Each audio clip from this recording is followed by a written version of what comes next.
কেনাকাটা করতে কার না ভালো লাগে। যদি মন মতো কেনাকাটা করা যায়, কী কিনলাম, কোথা থেকে নিলাম, সব মিলিয়ে আজকের ভিডিওটা। আসসালামু আলাইকুম, this is me Rana Parvin. Hello everyone, কী অবস্থা সবার? আশা করি সবাই অনেক ভালো হচ্ছে। নতুন একটা ভিডিও নিয়ে চলে আসলাম। আজকে আমি একটু বাজারে গিয়েছিলাম কিছু কেনাকাটা করতে। এখন ভালোই ঠান্ডা পড়ছে মোটামুটি সব জায়গাতে। এই তো আমি বাজারে চলে আসলাম। এখানে এসে দেখি শনপাপড়ি বিক্রি করতেছে। যদিও বা আমি শনপাপড়ি তেমন একটা খাই না। এখানে বেঁধে রাখার দাম ছিল ৩০ টাকা আর প্রতি পার পিসের দাম ছিল ১৫ টাকা। ভাবলাম যে বাসার জন্য কিছু শনপাপড়ি কিনে নিই। এখান থেকে আমি বাসার জন্য কিছু শনপাপড়ি কিনে ফেললাম। এরপর আমি গিয়েছিলাম একটা হিজাবের দোকানে। আমি কিছু হিজাব দেখবো, আমার ড্রেসের সাথে ম্যাচিং করে হিজাব কিনবো। আমি সবসময় এদের দোকান থেকে হিজাব কিনি। এদের হচ্ছে হিজাবের কোয়ালিটিগুলো অনেক ভালো, আর হিজাবগুলো কিন্তু অনেক সুন্দর হয়। আমি যে কালারে হিজাবটা নিব সেই কালার এখানে হচ্ছে ডিপ ছিল, হালকা ছিল। মানে আমি একটু কনফিউজ হয়ে গেছিলাম যে আসলে হালকাটা নিব না ডিপটা নিব। এখানে জর্জেট হিজাব দেখলাম, আবার সুতি দেখলাম, বিভিন্ন রকমের হিজাব ছিল। সবগুলো হিজাবের নাম আসলে আমার মনে নেই। এক একটা হিজাবের এক একটা রকমের নাম ছিল। আমি এখানে দেখতেছিলাম যে কোনটা নেব, যেহেতু আমি আমার ড্রেসের সাথে ম্যাচিং করে নিব। আমি দেখতেছিলাম যে কোনটা আসলে আমার ড্রেসের সাথে ম্যাচিং হয়। এখানে একটা হিজাব দেখলাম, এটা একটু বেশি ডিপ হয়ে যাচ্ছে, আমার ড্রেসের সাথে ম্যাচিং হচ্ছে না। পরে এখানে আমি ভাবলাম যে সুতি হিজাবটা আমার ড্রেসের সাথে ম্যাচিং হবে। এটা হালকা কালার ছিল। এই তো আমি একটু আয়নার মধ্যে দেখতেছিলাম যে আসলে কেমন হবে দেখতে। দেখলাম যে ভালোই লাগতেছে হিজাবটা। আমি এখানে হিজাব কিনতে আসছি, দেখেনি হিজাব কিনতে এসে আমার এখানে প্যান্ট পছন্দ হয়ে যাচ্ছে। মানে জিনিস কিনতে আসছি, একটা পছন্দ হয়েছে, দুইটা জিনিস কী আর করা, যেহেতু পছন্দ হয়ে গেছে কিনতে তো হবে। এই তো আমি এখান থেকে হচ্ছে হিজাব আর প্যান্ট কিনে ফেললাম। পছন্দের জিনিস তো কিনতেই হবে। এরপর আমি হচ্ছে একটা অন্য দোকানে যাব, আমার এখনও অনেক কিছু কেনাকাটা বাকি আছে। এই তো আমি একটা কাপড়ের দোকানে চলে আসলাম। এখানে আমি শর্ট চাদর দেখব, যেহেতু এখন ঠান্ডার দিন, চাদর কিনতে হবে। আমি যেরকমটা চাদর চাচ্ছিলাম ওই রকম চাদরটা নাকি নাই এদের কাছে। আমার এই চাদরগুলো একদমই পছন্দ হচ্ছিল না। পরে এইখান থেকে হচ্ছে আমি গজ কাপড় কিনলাম। ২ কালারের ২ রকম গজ কাপড় কিনেছিলাম। এগুলোতে আমি হচ্ছে নকশা তৈরি করব। এই তো আমার হচ্ছে কাপড় কেনা শেষ, গজ কাপড়। এখন আমি অন্য একটা দোকানে যাব অন্য কিছু কিনতে। দেখেন সবাই কাপড় কিনতেছে রাস্তার পাশে দাঁড়িয়ে।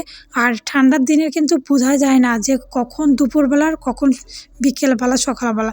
ঠান্ডার দিনের ওয়েদারগুলো এরকম। এখন কিন্তু বিকাল ৩টা বাজে, দেখে মনে হচ্ছে যে সকাল ৯টা হবে এরকম। ঠান্ডার দিনের ওয়েদারগুলো এরকমই হয়, কিন্তু ভালোই লাগে অবশ্য ঠান্ডার দিনের ওয়েদারগুলো। এই তো আমি একটা দোকানে চলে আসলাম। এখান থেকে আমি কিছু ব্যাটারি চালিত মরিচবাতি কিনবো। আমি ব্যাটারি চালিত মরিচবাতি এখানে পাচ্ছিলাম না, এখানে হচ্ছে ইলেকট্রনিক মরিচবাতি ছিল। পরে কেয়ার করার পরে হচ্ছে ওটাই কিনে ফেললাম। এরপরে আমি হচ্ছে এখানে কিছু পেয়ারা দেখলাম, ভাবলাম যে পেয়ারা কিনবো। পেয়ারাগুলো হচ্ছে ৯০ টাকা কেজি চাচ্ছিল। আমি ভাবছিলাম যে পেয়ারা মাখা খাবো এখানে। তারপর এখানে দেখলাম যে কমলা লেবুগুলো হচ্ছে ভালো ছিল। ঠান্ডার দিনের ফলগুলো কিন্তু ভালোই হয়। আমি এখান থেকে কিছু কমলা লেবু, পেয়ারা, তারপর খেজুর এখান থেকে কিনলাম। এই তো আমার হচ্ছে এগুলো কেনা শেষ বাসার জন্য। এরপর আমি একটা অন্য দোকানে গিয়েছিলাম। এখন কিন্তু মোটামুটি ভালোই ভিড়, প্রতিটা দোকানে সবাই ঠান্ডার কাপড় কিনতেছে। এখানে আমি কিছু জিন্সের মধ্যে সোয়েটার কিনতে চাইছিলাম। আমার জিন্সের সোয়েটারগুলো ভালোই লাগে, কিন্তু হচ্ছে যেরকমটা চাচ্ছিলাম ওরকমটা পাচ্ছিলাম না। এখানে সোয়েটারগুলো ছিল আগের বারের, কিন্তু আমার এই সোয়েটারগুলো একদম ভালো লাগে না, আমি এগুলো নিব না। এরপর এখানে আমি হচ্ছে ওয়ান পিস দেখতেছিলাম। এখানে আমাকে ওয়ান পিস দেখাচ্ছিল, ওয়ান পিস এগুলো অনেক সুন্দরই ছিল, ভালো লাগতেছে। এটার নাম আসলে কী নাম বলছিল আমি ভুলে গেছি। এটা কাপড়টার কী জানি ছিল সেটাও ভুলে গেছি, আমার ঠিক এই মুহূর্তে মনে নেই। আমি এখানে ওয়ান পিস দেখতেছিলাম যে আসলে আমি নিব কিনা। আমার কাছে ভালো লাগলো। পরে কেয়ার করার এই ওয়ান পিসটা আমি নিয়ে ফেললাম, পছন্দ হয়েছে, ভালো লাগতেছে। এই তো আমার ওয়ান পিস কেনা শেষ। আজকে কেনাকাটা প্রায় শেষ। এখন আমি বাসা যাব, বাসার জন্য কিছু নাস্তা কিনবো। এইখান থেকে আমি নাস্তা কিনি।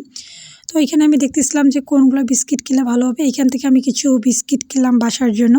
আর আমি বাজারে আসলে অবশ্যই তো চকলেট কিনবো, চকলেট তো আমার একটা প্রিয় জিনিস। আমি এখান থেকে কিছু চকলেট কিনলাম। আজকের জন্য কেনাকাটা প্রায় শেষ সব কিছু। এখন আমি বাসার দিকে রওনা হব। আপনারা যারা আমার ভিডিও দেখেন কিন্তু ভিডিও দেখে লাইক কমেন্ট কিছুই করেন না কেন? ভিডিওটা ভালো লাগলে অবশ্যই লাইক কমেন্ট শেয়ার করবেন। আর যারা আমার ইউটিউব চ্যানেলে ভিডিও দেখে থাকেন অবশ্যই ইউটিউব চ্যানেলটা সাবস্ক্রাইব করে দেবেন। নতুন কোনো ভিডিওতে দেখা হবে। সবাই ভালো থাকবেন, সুস্থ থাকবেন। আল্লাহ হাফেজ।